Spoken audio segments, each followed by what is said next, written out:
Know about competition law and small and medium enterprises, or SMEs. Figure 1 shows roughly the size of these SMEs per 1,000 people, or per mil. The US has the highest proportion among the economies shown of not only SMEs but also micro enterprises. We see that relatively more economically liberal jurisdictions tend to have more small and medium enterprises, such as Taiwan, Hong Kong, Singapore.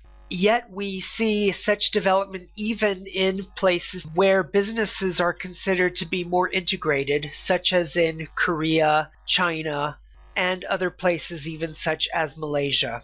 From these data, we see that Brunei, as our specific example, lies relatively far down the list at roughly 20 to 23 micro, small, medium enterprises per mil.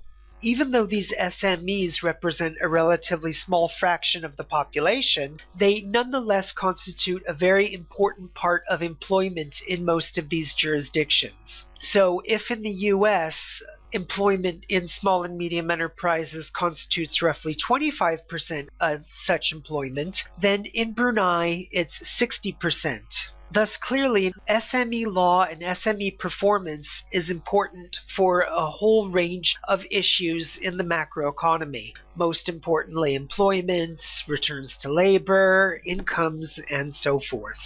We find that if Brunei, as our specific example, were to change its competition policy in a way to grow its SMEs, then it would add roughly $5 billion per year to its GDP, something not negligible considering that most of its GDP is accounted for by hydrocarbons and oil.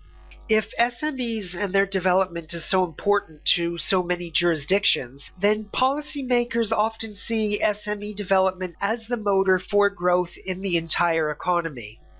Figure 4 shows the quality of the policies affecting SMEs in the jurisdictions shown in this infographic. Thus, we see that policies affecting SME development in Singapore, Malaysia, are relatively highly ranked, whereas for places like Brunei, lags behind several of its contemporaries.